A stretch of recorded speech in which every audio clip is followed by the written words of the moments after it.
If you hate hard selling, this is going to change your life. My name's Dan Henry. I made $9.2 million with my first online business ever, and I've made about $35 million total. I speak all over the world, helping people grow profitable online businesses. I'm gonna show you a way to ask questions that make people come to the natural conclusion that they should buy from you rather than you telling them what to do or think. This is called an agreement analogy, and it's a way to ask questions in a specific order that show people they already believe what they need to believe to buy from you. In the 1970s, there was a man named Ben Feldman. Now, he had sold more life insurance than any life insurance salesman in history by 1979. But he did not have a big office. He didn't work for a big Manhattan firm. No, he was in Ohio, in a tiny little office in the middle of nowhere. What he would do is go to office buildings and ride the elevators up and down and just talk to people. And he would use the following agreement analogy. He would say, if you had a money printing machine in your basement, would you insure it? And they would say, well, yeah, of course I would. And then he would say, aren't you that money printing machine for your family? And they would think about it and go, yeah, bam. Just from that one little series of questioning, he sold the most life insurance in history. And you can use this too. Now, why does this work? It works because people do not believe what you say. You're the slimy salesperson. They don't want to listen to you. If you try to convince them, that creates skepticism. When people hear it in their own minds, they believe what they say. So why try to tell them anything? They're not going to believe you anyway. Get them to say it. So I'm going to walk you through this. Instead of saying, hey, my product is great, you craft a scenario where they have to just say to themselves, yeah, that makes sense. So this is the framework. We start with your core value. What is it that you're bringing to the table? In Ben Feldman's case, well, simple, life insurance. We insure you in case you die. We take care of your family. That's the point. We take care of your family. So we found the core value, taking care of your family. We then think of a parallel situation in which there is a bad choice and an obvious choice. So in Ben's case, he said, if you had a money printing machine in your basement, would you insure it? Now, obviously, the bad choice would be to not insure it. Nobody would just leave it there uninsured. The obvious choice is, yes, we need to insure that. So now, this scenario is one of two ways you can do this. Number one, it is, what would you do? And this is like a hypothetical scenario. What would you do? Or it could be something they've already done. Like, hey, remember when this happened to you? What did you do? And that's the next thing is, what did you do? So for instance, if I said, hey, when you learned to drive, what's the first thing you did? You took what? Oh, driving lessons. See, everybody took driving lessons when they got a driver's license. So you know that there's an obvious answer to either a hypothetical situation of what they would do or a previous common situation to what they obviously did in the past. And that creates the question. The question, the $1 million question, is what you ask that makes them choose the obvious choice. Now, this question, again, in Ben's case, was if you had a money printing machine in your basement, would you insure it? They chose the obvious choice. Then he created a bridge from the question to his offer, and his offer was obviously life insurance. So he said, well, aren't you that money printing machine for your family? Now notice he did not say, buy my life insurance. He said, aren't you that money printing machine for your family? When they say, yes, I am, at that exact moment in their brain, they say to themselves, I need to buy life insurance. So you're still asking questions throughout this entire process.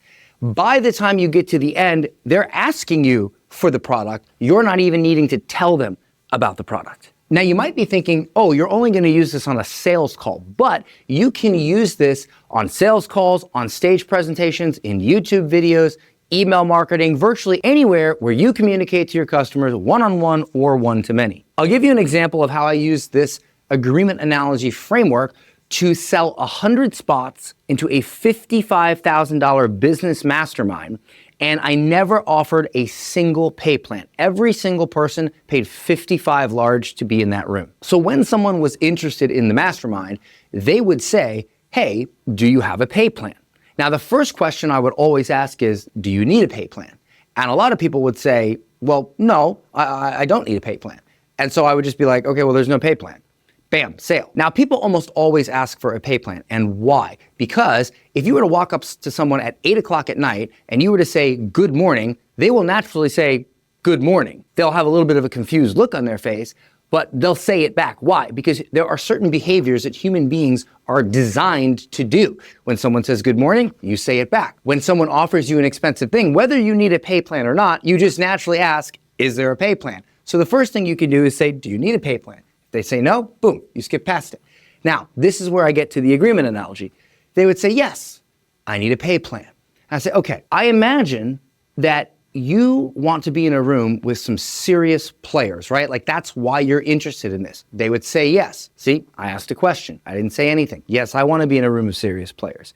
I said, so would you rather be in a room of a bunch of people that all stroked a check for $55,000 just like that? Or would you want to be in a room of people that are all there on pay plans? And they would always say, well, no, I want to be in the room with the people that stroked a check. I'd be like, great, that's this room. And in order to get in this room, you have to stroke a check for $55,000. Every time I said that, they were like, makes sense.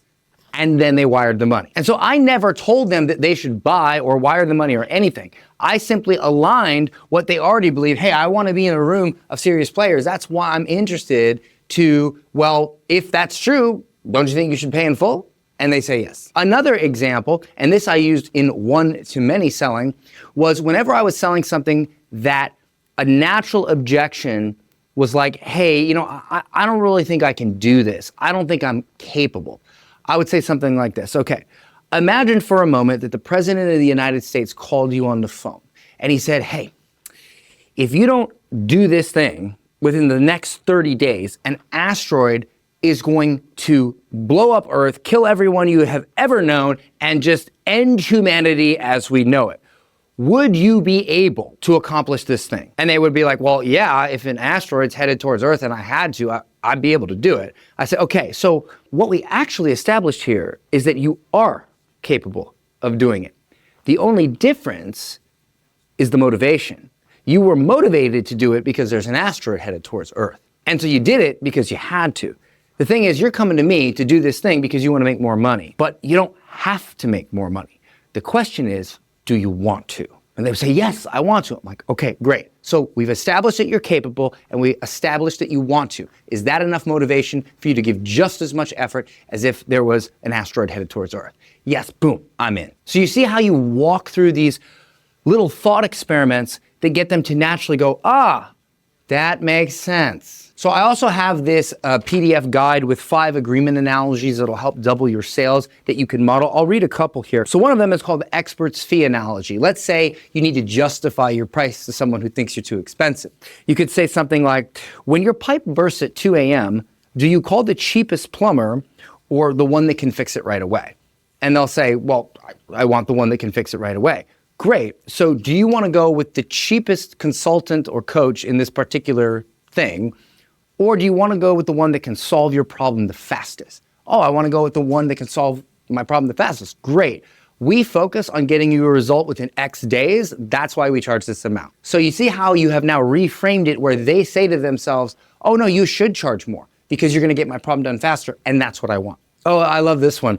The shortcut analogy. If you were driving to an important meeting and your GPS showed a shortcut that would save 30 minutes, would you take it? This is a great question you ask before you set up the idea that your solution is going to save them a ton of time and money. So all you need to do to create these agreement analogies is identify the core value of your product or service, find a parallel situation where the decision would be obvious, phrase it as a question that only has one reasonable answer, and bridge the gap between their agreement and your offer. If you want a copy of this sheet, I'll leave a link in the description where you can download it for free. See you in the next one.